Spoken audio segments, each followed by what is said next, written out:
김인자입니다. 이 시간은 이름만 대면 다 알 수 있는 재벌 사주 하나를 풀어보도록 하겠습니다. 사주 풀이에 앞서 시국 관련하여 한마디 말씀드리겠습니다. 문재인이 궁지에 몰리면 개헌 카드를 들고 나올 수 있습니다.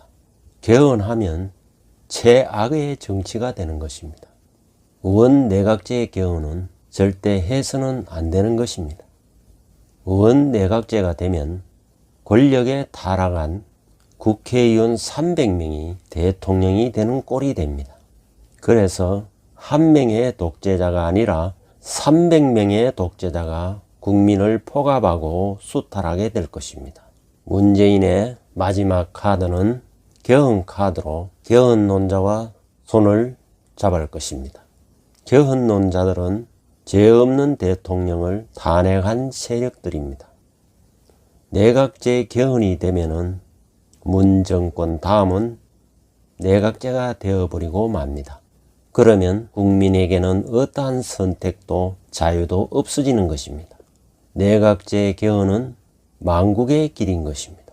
내각제는 300명의 국회의원이 국가의 권력과 돈을 다 말아먹겠다는 짓입니다. 하늘은 이들에게 천벌을 내려야 할 것입니다.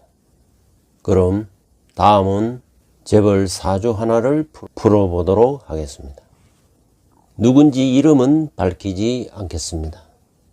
54세고요. 무신년 신유월 임진일 신축시에 해당합니다. 이 사주에서 가장 태왕한 오행은 금이라 할 수 있습니다. 6월에 신금이 또 오고 또 천간에 신금이 투출하고 축진토가 토생금하고 이렇게 해서 금이 태왕한 사주입니다.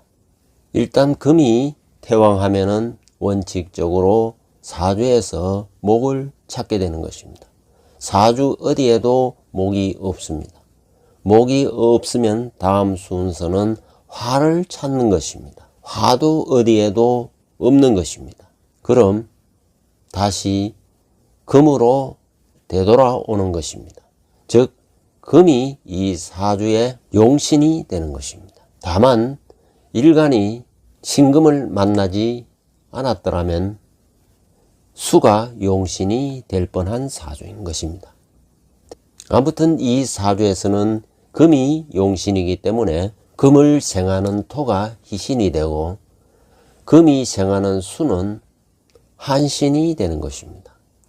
수 한신이 금을 극하는 화를 극하는 경우에는 구할구자 구신이 되는 것이고 수가 목을 생하면 금을 극하기 때문에 원수구자 구신이 되는 것입니다.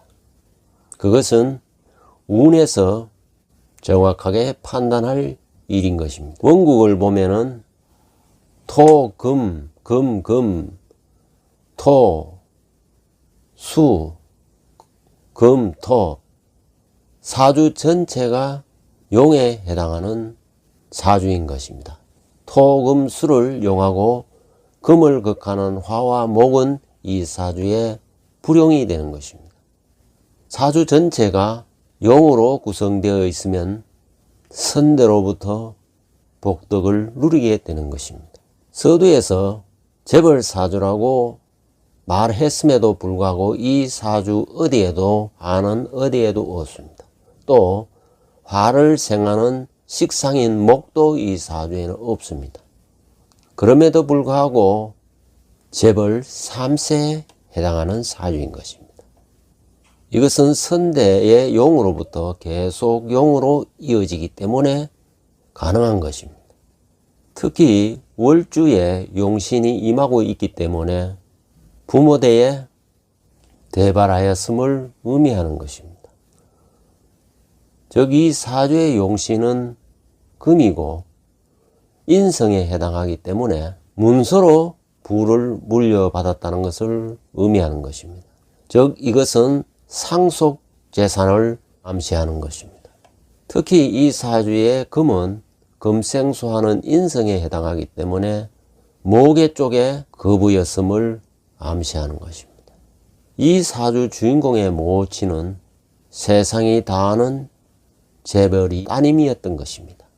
특히 인이 태왕함으로 해서 금극목함으로 식상에 약할 수밖에 없는 것입니다. 그렇기 때문에 건강 체질이 되지 못한다는 것을 의미하는 것입니다. 그리고 어머님의 기세가 이 사주에서는 가장 태왕하기 때문에 어머님의 천하가 다 아는 사람이었고 엄마의 영향력이 절대적이었던 것입니다.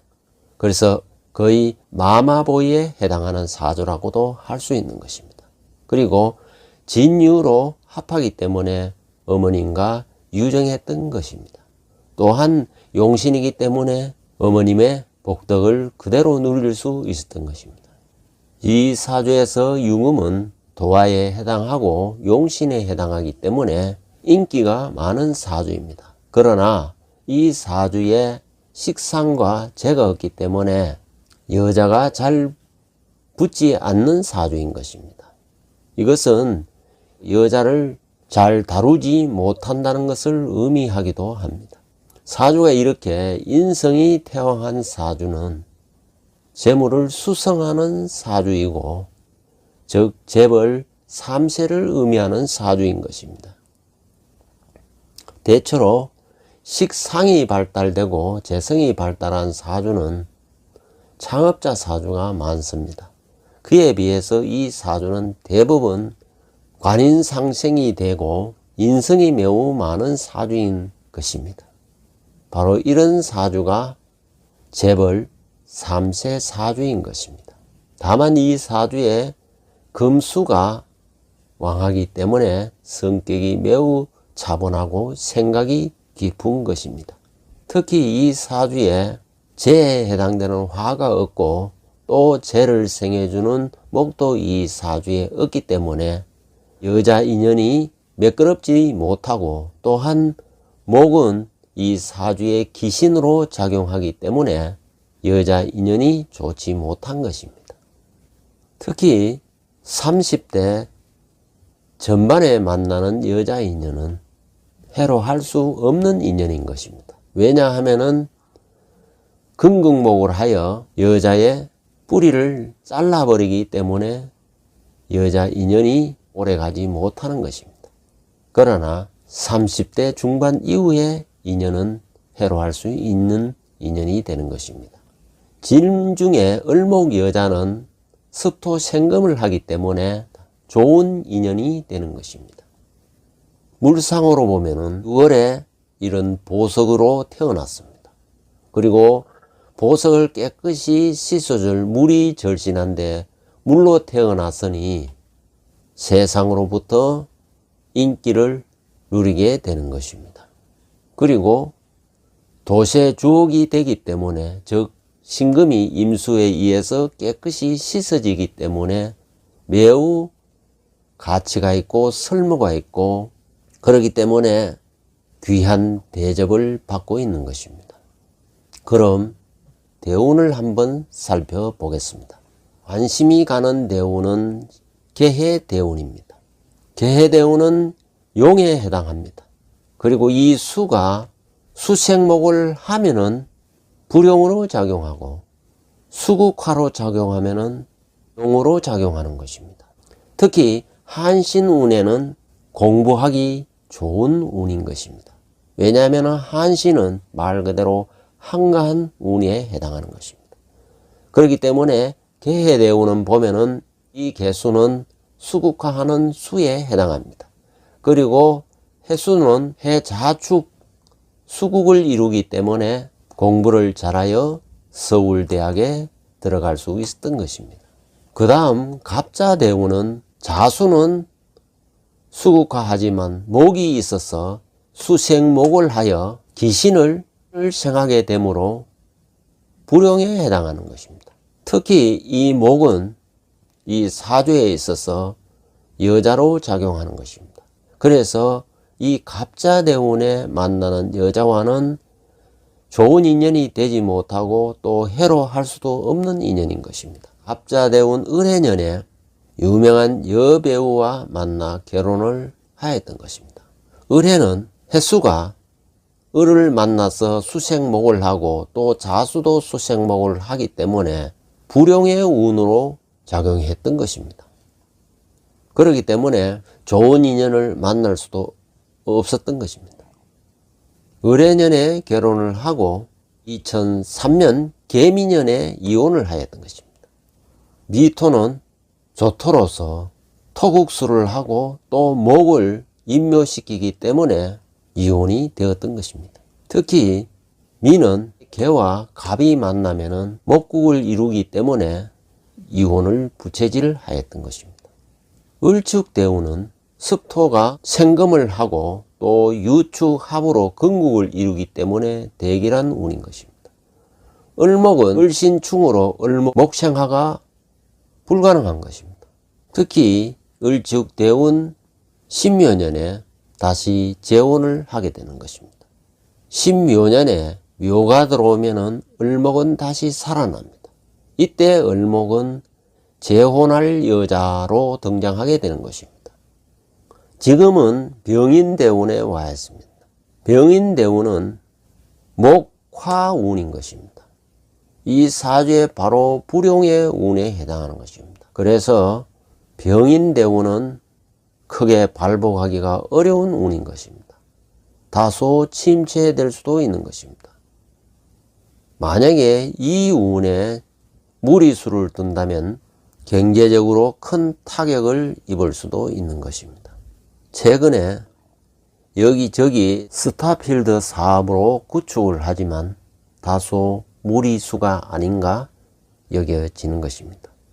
다만 세운을 보면은 금수운으로 지금 현재 흐르고 있기 때문에 치명적인 타격은 없을 것으로 보여지나 병인대운은 내년 이민년까지 이어지는 것입니다. 내년에 이민년에는 불용에 해당하는 인이 들어오기 때문에 어려움을 겪을 수도 있는 것입니다. 특히 정묘대운에 임하면은 역시 불용의 운이기 때문에 경제적으로 큰 타격을 입을 수도 있습니다. 특히 2025년, 6년, 7년 목화가 들어와서 용신을 극하는 운에 임하면은 거의 반토막이 날 수도 있는 것입니다. 왜 그러냐 하면은 병화는 병신합으로 해서 병화가 작동을 하지 않습니다. 그러나 정묘대운은 다릅니다. 정묘는 정화가 화극금을 하여 신금을 극하고 또 묘가 묘유충으로 해서 용신이 매우 흔들리게 되는 것입니다. 묘는 묘진 목국을 이루어 유축 근극과 아주 근극목의 현상이 극심해질 것으로 예상이 됩니다.